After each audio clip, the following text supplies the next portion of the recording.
بسم اللہ الرحمن الرحیم۔ السلام علیکم ورحمۃ اللہ وبرکاتہ۔ ذرا تصور کیجئے ناظرین کرام، 313 کمزور، بے سر و سامان، بھوکے پیاسے، ظلم کا شکار لوگ، اور ان کے مقابل 1000 کے قریب جنگجو زرہ بختر میں لپٹے، اونٹوں گھوڑوں تلواروں سے لیس قریش کے سردار، مگر پھر بھی جیت ان کمزوروں کی ہوئی۔ کیونکہ ان کے ساتھ اللہ تھا، کیونکہ ان کے دلوں میں صرف ایمان تھا، اور ان کے قائد تھے محمد صلی اللہ علیہ وسلم۔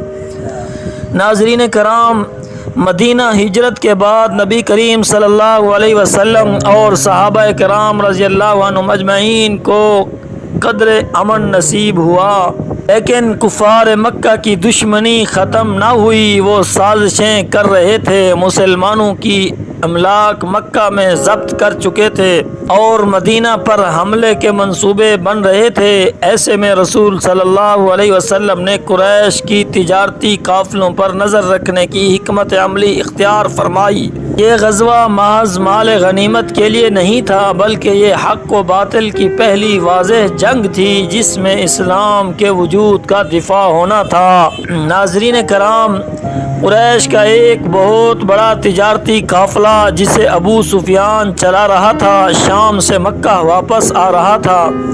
مسلمانوں نے اس قافلے کو روکنے کی نیت سے مدینہ سے نکلنے کا فیصلہ کیا۔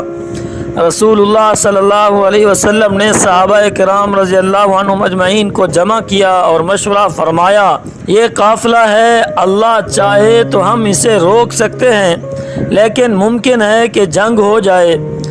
مہاجرین اور انصار دونوں نے اپنی جان نچھاور کرنے کی قسمیں کھائیں۔ حضرت مقداد رضی اللہ عنہ نے کہا، یا رسول اللہ، ہم موسیٰ علیہ السلام کی قوم کی طرح نہیں کہیں گے کہ تم اور تمہارا رب جانو، ہم تو یہاں بیٹھے ہیں، ہم آپ کے ساتھ ہیں، دشمن کے مقابل کھڑے ہیں۔ حضرت سعد بن معاذ رضی اللہ تعالی عنہ نے فرمایا، اگر آپ ہمیں سمندر میں کودنے کا حکم دیں گے تو ہم کود پڑیں گے۔ رسول اللہ صلی اللہ علیہ وسلم کی روانگی اور ان کے لشکر کی حالت یہ تھی، آپ کے ساتھ 313 جانثاروں کے ساتھ روانہ ہوئے۔ ناظرین کرام، رسول اللہ صلی اللہ علیہ وسلم 313 جانثاروں کے ساتھ روانہ ہوئے۔ ان کے پاس صرف 2 گھوڑے، 70 اونٹ، 8 تلواریں، نہ زرہیں، نہ مکمل سامان جنگ تھا، اور دل ایمان سے لبریز تھا، ایمان سے بھرا ہوا تھا۔ دوسری جانب قریش کا لشکر، قریش نے ابو جہل کی قیادت میں تقریباً 1000 افراد پر مشتمل لشکر روانہ کیا۔ ان کے ساتھ 100 گھوڑے، 600 زرہیں، خوب کھانے پینے کا سامان، جنگی غرور اور اسلام سے نفرت بھری ہوئی تھی۔ بدر کا علاقہ مدینہ سے تقریباً 80 میل جنوب میں تھا۔ پانی کے کنویں، ریتیلے ٹیلے اور خشک وادی، ایک سنسان جگہ جو تاریخ کا سب سے بڑا مارکہ بننے والا تھا۔ رسول اللہ صلی اللہ علیہ وسلم نے بدر پہنچ کر مقام پر قبضہ کیا اور پانی کے قریب قیام فرمایا۔ حضرت حباب بن المنذر رضی اللہ عنہ نے عرض کی کہ جنگی حکمت عملی کے لحاظ سے دشمن کو پانی سے دور رکھنا بہتر ہوگا۔ نبی کریم صلی اللہ علیہ وسلم نے مشورہ قبول فرمایا اور وہاں خندق کھودی گئی۔ رات کو نبی کریم صلی اللہ علیہ وسلم نے ایک خیمہ میں تنہائی اختیار فرمائی، اپنے رب کے حضور جھکتے گئے، گڑ گڑاتے رہے، اے اللہ، اگر یہ مٹھی بھر جماعت فنا ہو گئی تو پھر زمین پر تیرا نام لینے والا کوئی نہ ہوگا۔ حضرت ابوبکر صدیق رضی اللہ تعالیٰ عنہ نے عرض کی، یا رسول اللہ صلی اللہ علیہ وسلم، بس کر دیجئے، اللہ آپ کی دعا ضرور قبول فرمائے گا۔ ناظرین کرام، جنگ بدر کا آغاز مبارزت سے ہوا۔ قریش کی طرف سے 3 آدمی نکلے، عتبہ، شیبہ، ولید بن عتبہ، اور مسلمانوں کی طرف سے بھی 3 آدمی نکلے، حضرت حمزہ، حضرت عبیدہ، حضرت علی رضی اللہ تعالیٰ عنہم اجمعین۔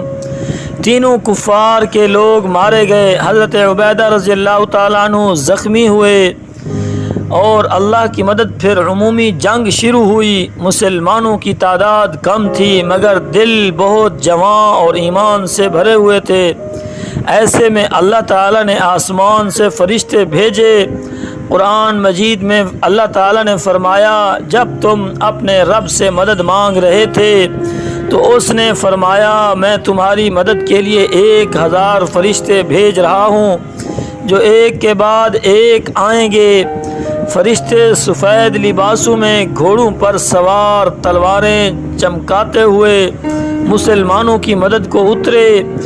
دشمن گھبرا گئے، زمین کانپ اٹھی۔ ناظرین کرام، ابو جہل کا انجام، ابو جہل جو اسلام کا بدترین دشمن تھا، حضرت عبداللہ بن مسعود رضی اللہ عنہ نے اسے قتل کیا۔ یہ وہی تھا جس نے نبی صلی اللہ علیہ وسلم کو تکلیف دی تھی، آج اس کی گردن خاک میں ملی۔ ناظرین کرام، یہ ایک عظیم فتح تھی، اللہ تعالیٰ نے بہت بڑی فتح عطا فرمائی۔ صحابہ کرام کو 70 کفار مارے گئے، 70 گرفتار ہوئے۔ مسلمانوں میں صرف 14 لوگ شہید ہوئے، 14 صحابہ شہید ہوئے۔ مسلمانوں کو بہت سا مال غنیمت ملا، اونٹ، تلواریں، کپڑے، زرہیں، جنہیں بعد میں اللہ کے حکم سے تقسیم کیا گیا۔ ناظرین کرام، فتح کے بعد نبی صلی اللہ علیہ وسلم سجدے میں گر گئے۔ صحابہ رضی اللہ تعالیٰ عنہم اجمعین روتے تھے، ہنستے تھے، سجدہ کرتے تھے۔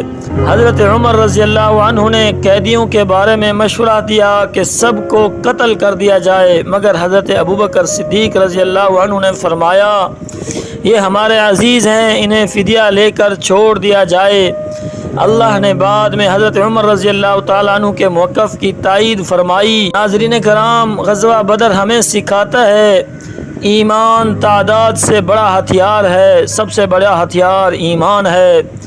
اللہ کی مدد صرف صبر والوں کو ملتی ہے۔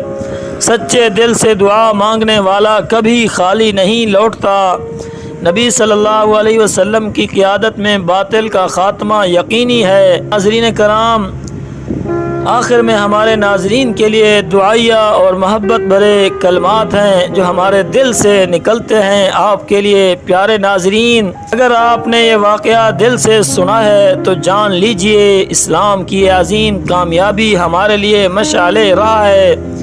ہمیں بھی ایمان، صبر اور قربانی کا وہی جذبہ اپنانا چاہیے۔ یا اللہ، ہمیں بھی بدر کے مجاہدین جیسا ایمان عطا فرما، ہمیں دین پر استقامت دے، ہماری زندگیوں میں بھی تیری نصرت نازل فرما اور ہمیں حق کے راستے پر ثابت قدم رکھ۔ پیارے ناظرین کرام، اگر آپ کو یہ ویڈیو دل کو چھو گئی ہو تو لائک کیجئے، کمنٹ کیجئے اور اپنے ان تمام پیاروں سے شیئر کیجئے جنہیں ایمان کی حرارت کی ضرورت ہے۔ اور ہاں، ہمارے channel Islam is a strong fortress کو ضرور سبسکرائب کرنا تاکہ آپ تک مزید ایسی ایمان افروز اور تاریخی ویڈیوز پہنچتی رہیں۔ ہم آپ کے لیے ہمیشہ تہ دل سے دعا گو ہیں۔ آپ سے گزارش ہے ہمیں اپنی دعاؤں میں یاد رکھیں اور اس چینل کو کامیاب کرانے کے لیے دعائیں بھی کریں اور اس چینل کو مشن تک پہنچانے کے لیے ہمارا بھرپور ساتھ دیں۔ جزاک اللہ خیرہ، اللہ آپ کا حامی و ناصر ہو۔ السلام علیکم ورحمۃ اللہ وبرکاتہ۔